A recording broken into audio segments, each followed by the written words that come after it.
every possible luxury if she gave birth to their child.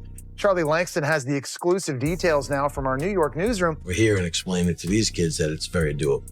And that was a big motivator for us, is how can we help out and make Markle's first wedding looked like, as far from a royal event as you can imagine. Beer and barbecue on a beach in Jamaica. You know how some stories don't actually disappear, they just get buried, not because they weren't real, not because they didn't matter, but because someone, somewhere, decided they were inconvenient, decided they didn't belong in the version of the story the world was allowed to see. And before Meghan Markle became a duchess, before the cameras, the headlines, the carefully crafted image, there was a whole chapter of her life that quietly vanished. Not a rumor, not gossip scribbled in tabloids, a real chapter, a missing year, paperwork from a Vegas chapel no one talks about, and a man who stayed silent long enough for everyone to forget he was ever there. That silence wasn't accidental. Trevor Engelson knew her before the Polish, before the PR glow-up, before everything was scrubbed clean and packaged for public consumption. He knew her when life was still messy, when decisions were impulsive, when consequences weren't yet managed by lawyers and image consultants. And what he knows doesn't fit the story people think they understand, because the past doesn't always stay buried. Sometimes it waits, quietly, patiently, until the timing feels right. Now let's be honest for a second. Fame has a strange way of washing people clean. One day you're just another person figuring things out, making mistakes, living loudly and imperfectly, and then suddenly, boom, there's a new version of you, a polished one. The rough edges get smoothed out. The inconvenient chapters quietly disappear. And before you realize it, the person the world knows isn't quite the same person who lived through those earlier years. In the entertainment industry are very stressful.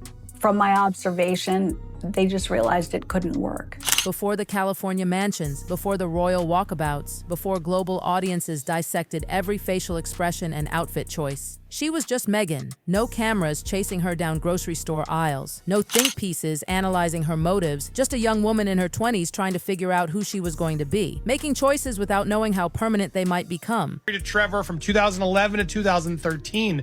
I didn't actually realize she was previously married before Prince Harry. And during that time, Trevor wasn't some passing boyfriend. He was her husband, her first husband. They built a life together, shared routines, shared plans, shared secrets. He saw the version of her that never made it into the official biography, the parts that didn't survive the rewrite. And Trevor moved on. He built a life, a family, a career. He didn't go public, didn't sell stories, didn't chase attention. Recently visited Northwestern. She's a graduate there, that's just north of Chicago. They said, we have a lot of famous alum. But here's the thing about silence. It doesn't mean nothing happened. It just means it happened before anyone cared enough to listen. When you look closely at Meghan's timeline, there's a gap. A clean, confident explanation that no one questions. A gap year. Travel, self-discovery. Sounds reasonable. People nod, accept it, and move on. But gaps don't disappear just because you explain them confidently. They're still there if you know where to look. Trevor stayed quiet, maybe out of respect, maybe because he knew no one would believe him. When the narrative is already written, any version that doesn't fit gets dismissed before it's even spoken. But silence doesn't erase reality. Now this is where things get uncomfortable, because the story doesn't just rewind to Trevor. It goes back further, way further, back to Las Vegas, the mid-1990s, not the flashy Vegas people imagine, but a small chapel off the strip, the kind you walk past without noticing, 15-minute ceremonies, no spectacle, no headlines, just paperwork. Inside that chapel, an 18-year-old Meghan Markle stood with a man named Joe Giuliano. No white dress, no guest list, just signatures, ink on paper, a legally recognized marriage. For a brief moment, she was someone's wife. And then, it vanished. Not divorced, not dissolved, erased. In Nevada, when both parties agree, records can disappear fast. Days, not months. And when files are sealed, they don't leave traces, they don't show up half redacted, they're just gone, like the moment never existed. That's exactly what happened. And what followed is even stranger. A year goes missing. Officially, it's a gap year. Unofficially, there's no proof, no travel photos, no passport stamps, no exchange program records, no evidence at all. For someone supposedly exploring the world, the silence is deafening. According to people connected to the Giuliano family, Meghan didn't travel anywhere. She stayed in Chicago, quiet, invisible, living under their roof, far from Hollywood, far from scrutiny. And that year wasn't empty. Midway through that missing year, something happened that would never appear on any record. According to whispers from people who were there, Meghan gave birth. Quietly, privately. No hospital announcements, no paperwork. A baby girl, and almost immediately a decision was made. The Giuliano family would raise her as their own. New identity, new life, total silence. One sentence says everything. She was Meghan's before she was ours. Think about that. It doesn't deny the child, it confirms her.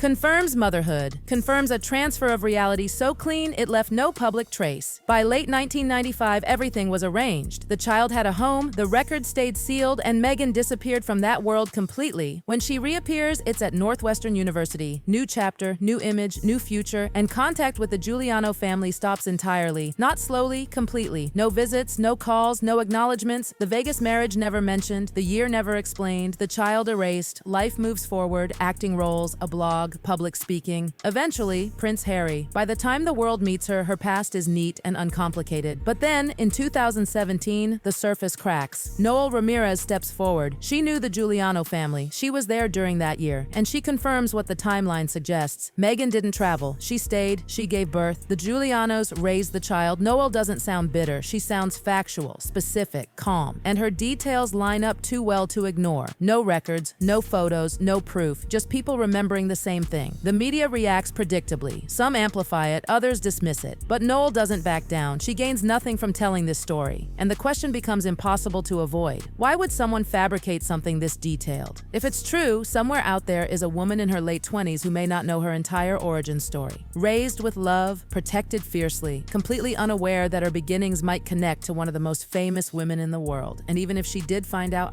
then what? There's no reunion waiting, no public acknowledgement, no closure. Silence was built into the arrangement. Silence is the foundation. When you step back, a pattern appears. The Vegas marriage disappears. The year goes missing. The birth happens off record. Contact is cut. Questions are never answered. This isn't chaos, it's control. Maybe there's an innocent explanation, maybe not. But silence at this level isn't normal. Normal lives don't require sealed records. Normal lives don't lose entire years. Normal lives don't erase people. What's real belongs to the people who lived it. The rest of us are left piecing together fragments, and sometimes those fragments tell a story all on their own. A Vegas marriage, a missing year, a family arrangement, and a silence that's lasted decades. And that silence might be the loudest part of all. And here's the part that keeps circling back, no matter how hard people try to wave it away. Silence like this doesn't just happen by accident. It takes effort. It takes decisions. It takes a clear understanding that certain truths, if exposed, would complicate everything that comes after. And that's what makes this story linger long after you finish hearing it. It isn't loud, it isn't explosive, it's quiet, controlled, carefully managed. Because once you notice it, the pattern becomes impossible to ignore. Every time something appears that doesn't fit the image, it doesn't get addressed. It gets removed. The Vegas marriage doesn't become a lesson learned or a youthful mistake. It vanishes. The missing year doesn't become a meaningful chapter of growth. It becomes a vague explanation no one can verify. The people who were there don't become part of the story. They're cut off completely. And think about what that takes emotionally. Walking away from an entire year of your life. Walking away from people who sheltered you, protected you, and according to accounts, helped you through something life-altering. That isn't just moving on. That's severing. That's deciding the future you want cannot include reminders of who you were before. What makes people uncomfortable isn't even the possibility of what happened. It's how cleanly it was handled. No messy leaks, no half-truths, no contradictions that spiral out of control. Everything lines up just enough to look normal if you don't stare too long. And most people don't. They hear a confident explanation, they accept it, and they move on. But the people who lived inside that silence didn't move on in the same way. The Giuliano family didn't get to rewrite their memories. They raised a child, they protected her. They carried a secret that grew heavier with every headline, every interview, every time Meghan's story was told without them. Noel didn't invent memories later. She lived them in real time. And those memories didn't suddenly disappear just because the world decided on a different version. And then there's Trevor, the man who knew her when none of this existed yet. Before royalty, before PR teams, before the world became something to manage. He saw the transitions up close. He saw the shifts. And he said nothing. Not because there was nothing to say, but because he understood exactly how this game works. When the narrative is set, the quiet people become invisible. That's what makes this whole situation feel unresolved. Not because anyone is demanding answers, but because the gaps are still there, unfilled, unexplained. You can polish the surface as much as you want, but missing pieces don't magically disappear just because they're inconvenient. And maybe that's the most human part of all of this. People reinvent themselves all the time. They leave past versions behind. They choose what they want to carry forward and what they want to forget. That in itself isn't shocking. What's unsettling is when that reinvention requires other people to disappear along with the past. When someone else's reality becomes collective collateral damage in the process of building a future. If the child exists, she didn't choose secrecy. She didn't choose silence. She didn't choose to be protected so thoroughly that even her own origin story might be hidden from her. Those choices were made for her, and whether she ever learns the truth or not, those choices shaped her life in ways she may never fully understand. And if she never finds out, the silence holds. It does its job. The arrangement works exactly as intended. Everyone involved continues living separate lives, connected only by something unspoken that can never be acknowledged publicly.